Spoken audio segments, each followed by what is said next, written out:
Hey everyone, welcome back to my channel. Today we're going to be creating Gel-X Valentine's Day nails. But first, let's start by removing my previous set. As you can see, we've had a fallen soldier here. I'm assuming because I used my nails as tools the past couple of days. That's definitely my fault. Luckily, I did manage to save her. So we're going to remove the rest today using the Jello 1 Kill remover. This is part of the Jello 1 Kill system, which comes with a base coat and remover solution. Here's how it works. You apply the base coat underneath your nail extensions, and when you're ready to take them off, you generously apply the remover to the cuticle area, let it sit for about 2 to 3 minutes, and then you can gently peel them off, so no soak off is required. I've been using this system religiously for my nail routines for the last couple of months. It's definitely become my absolute holy grail. The longest I've worn a set with the Jello was 2.5 weeks, and I was seriously impressed with the retention. If you're someone like me who changes their nails a lot, this is a must-have in your nail collection, and I actually have a code you could use to save 10% off now if you're interested. I'll link everything in the description down below. Now let's move on to the prep. I'm going to start by trimming my natural nails down with clippers, just to make sure that none of my natural nails peek out from underneath the gel extensions. After trimming, I'm going to smooth out any uneven ridges left from the clippers using a glass hand file. This one is from the Creme Shop, and I love using glass hand files because they're just more gentle on my natural nails. But honestly, you can use whatever file works best for you. Next, I'm going to use the Sally Hansen Cuticle Remover Serum on my cuticle area. I like to add a drop to each cuticle and let it sit for about 15 seconds to soak in before pushing it back with a cuticle pusher. I also use the scraper side to go along the nail plate to remove any stubborn cuticle buildup, which can cause lifting if left behind. Try to be quick with this and don't let the remover sit too long. I usually do this all within a minute. Once I'm done, I wash everything off with soap and water. This next step is optional, but I like to go around the cuticle area and clip off any excess skin that might be hanging out. This is just for aesthetics though, it's not necessary for good retention. Before I move on to prepping my natural nail plate, I'm going to size out my tips. You want to make sure that the nail tips fit your natural nails from sidewall to sidewall, not too snug, or they'll be uncomfortable. I'm using these sculpted square tips from Après today. This is my first time trying them, and I'm so excited. I've used their almond tips before, and I love them so much. So I'm hoping that these square nail tips give off the same results. Now I'll grab my nail drill and a 180 grit sanding band to lightly etch the inside of the tips. I'm doing this at 5,000 RPM. This step is key because the gel glue won't stick as well to smooth surfaces, so roughing up the inside of the tips helps the gel glue adhere better. Normally I do this step before applying the dehydrator and primer, but I found that doing it beforehand prevents the dust from collecting on my nails, so it's just kind of easier to get it out of the way early, and then I can move right into applying the tips. Finally, I'm using this cute little heart buffing block to buff my natural nails. I'm using the coarser side to gently scratch up the surface and remove any oils and shine. This step is super important for proper adhesion, so don't skip it. Make sure you cover the entire nail surface. I'm going to be using this Model 1's Nail Dehydrator and Primer Duo. I'm starting with the dehydrator to remove any oils, moisture, or any leftover residue on my natural nail plate. You'll know it's working when you apply it and you see it evaporating right off the nail, and that's a good sign that it's doing its job. After the dehydrator, I'll follow up with the primer, and I'm applying a very thin coat to each nail, making sure to avoid the skin. Once it's on, I'll let it dry for about 2 to 3 minutes before moving on to the next step. Before I apply my nail tips, I'm going to start with a peel-off base coat from Jello. This product makes it super easy to pop off my nails using the 1 Kill remover that comes with the base coat. Like you saw earlier in the video, I'm just going to apply a thin coat of the peel-off base coat to each nail and cure it for 60 seconds. I make sure to cover every edge and corner of my nail to leave no space untouched. This step is optional, of course. I just like to do it to make my removal process more easy.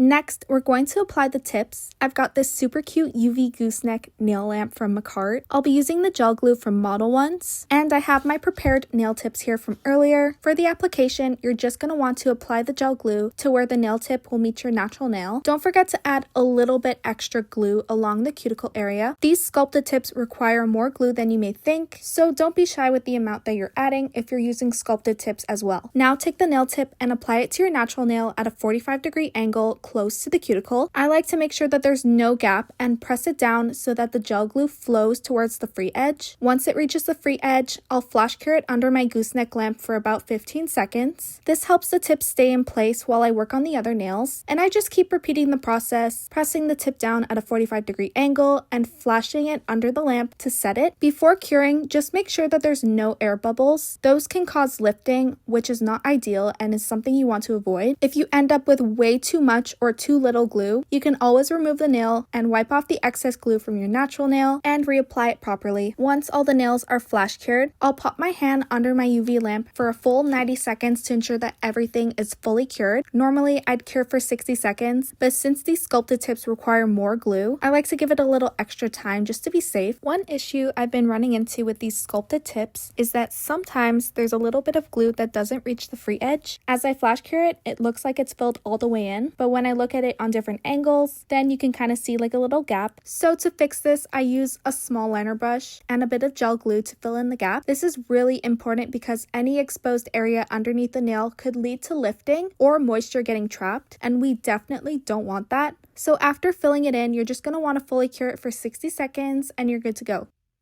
Now it's time to shape the nails using a 180 grit hand file. I'm just going to shape the tips to make them crisp and clean. I don't need to do anything to the side walls because they honestly fit around my natural nails so perfectly, but if they're sticking out a little bit too much, you can definitely just shape those as well. For me, it's mostly about shaping the bottom of the tips, and once I've done that, I'm good to go. When it comes to square nails, I pay extra attention to the shaping. I like to angle my file slightly to get a subtle, slight moon cut shape for the final result. It's nothing too dramatic, but it's just like a little hint to make an overall difference, and it just looks so clean and more polished to me.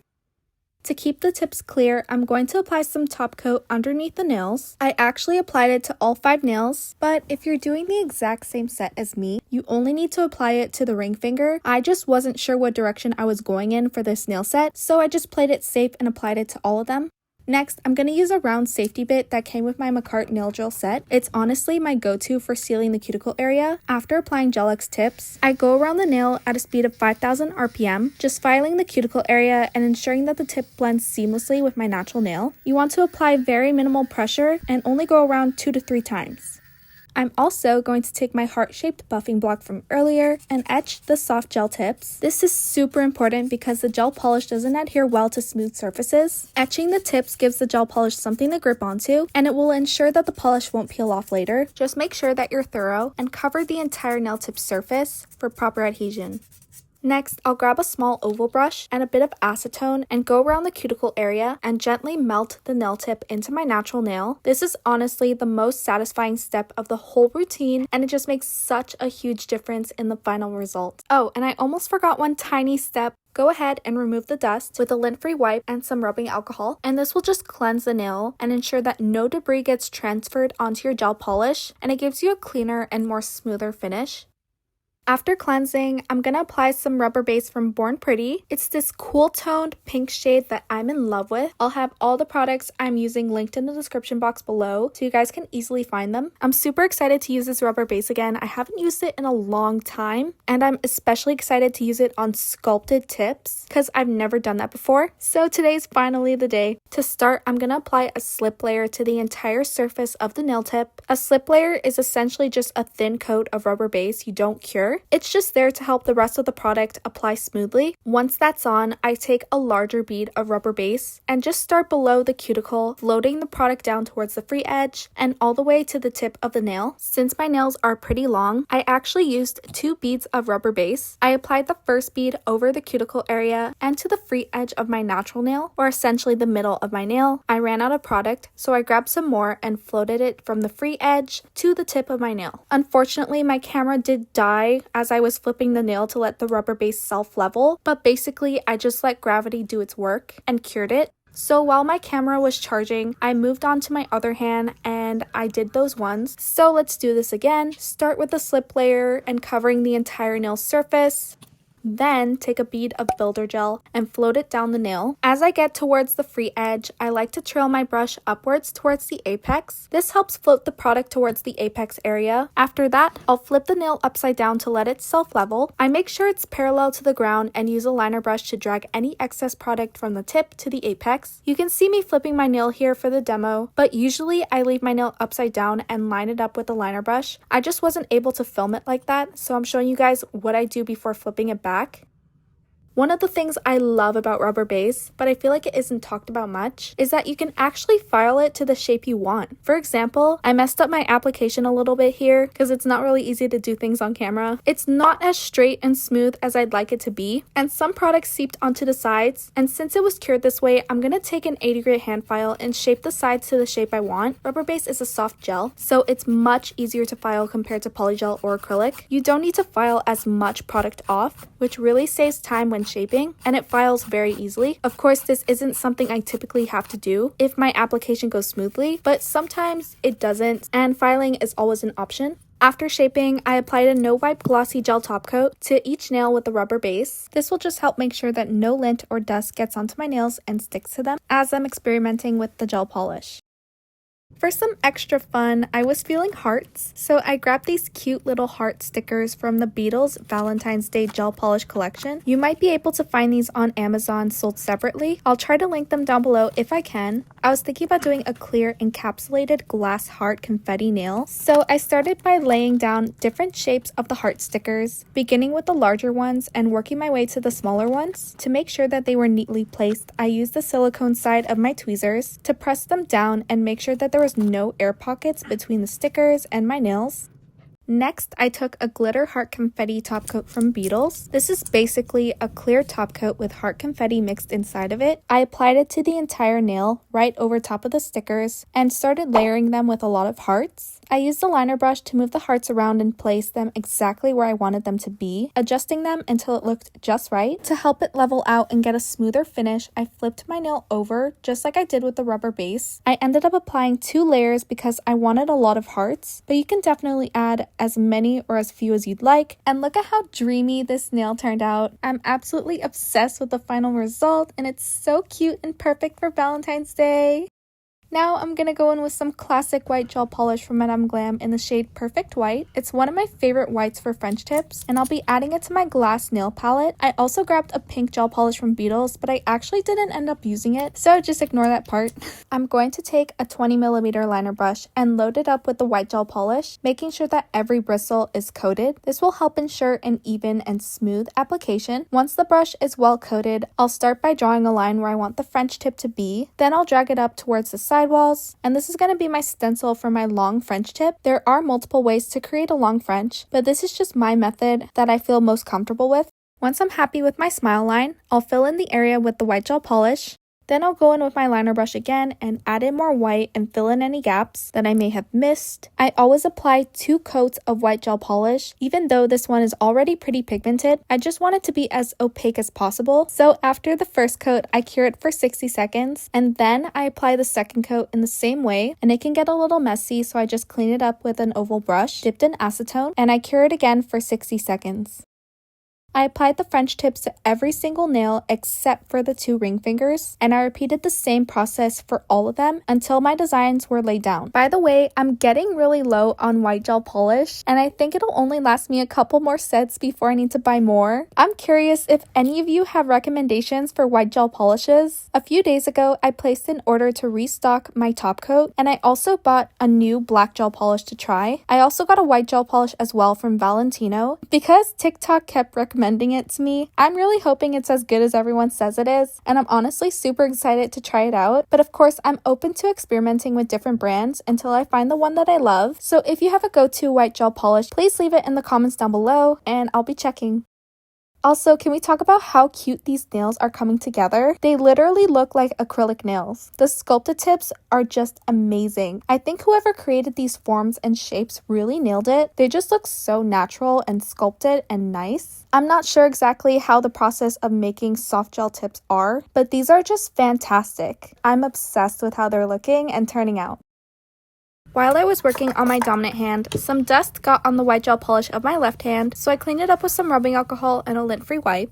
I wanted to keep the design simple, so I added some heart stickers to my nails again. I placed 3 stickers, spacing them evenly across the surface of the nail. I went for medium-sized ones and made sure to press them down firmly to avoid any air pockets or bubbles between the sticker and the nail. After that, I applied top coat to my nails with the stickers right away. I always do this immediately after pressing the stickers down because they can easily lift if left alone. The top coat seals everything in and ensures that the stickers stay put. Once that's done, the nails are pretty much good to go. For my pointer finger, I wanted a polka dot feel without actually using some dots, so I used the smallest heart stickers in the bunch. I placed one right in the center of my French tip, then I added 4 more alongside each to create kind of like a polka dot pattern. After pressing them down firmly, I added another layer of top coat and cured them.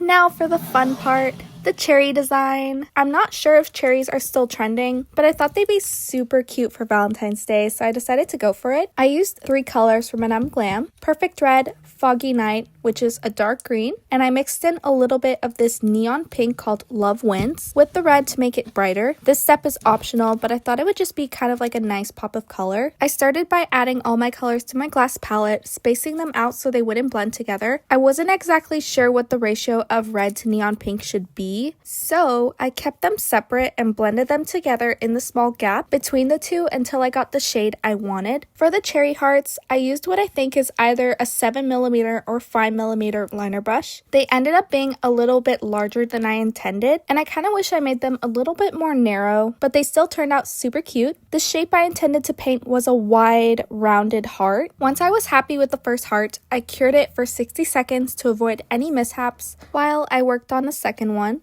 For the second heart, I placed it slightly to the side, like it had been cut in half, and I kept them close together, but I positioned it a little bit higher up onto the nail, instead of near the French tip like the other, and this gave the design a cute and uneven look. I ended up doing 2 coats of the red mix because the first layer wasn't fully covering the smile line of the French. Just make sure to cure the first layer for 60 seconds before applying the second coat. I kind of wanted to experiment with shading, and I think it turned out really good. I mixed a tiny bit of black gel polish with the red to apply it along the edges of the second layer of the cherry nail. You do not need to mix a lot of black gel polish, just a tiny pinch was enough. This gave the cherries so much more dimension, and I think it added a nice depth to the design. It's optional, of course, but I really like the effect. It's harder to see on camera, but in person, the shading really pops. After curing the second coat, I picked up some green gel polish and added the stems to my cherries. I also added a little leaf to the left side, where there was the most space. To balance things out, I felt like the design needed a bit of contrast, so I used the white gel polish to paint 2 small stars, giving the cherries a little reflection of light. This was actually the hardest part to do on camera since the stars were so tiny. I kept fixing them off camera just to get them right. If you don't want to paint them by hand, you can buy sticker versions of small stars. I didn't have any, but I think they would have been a great alternative. The stars really made the cherries pop, and I love how it came together. After curing everything for 60 seconds, I sealed it in with my favorite top coat.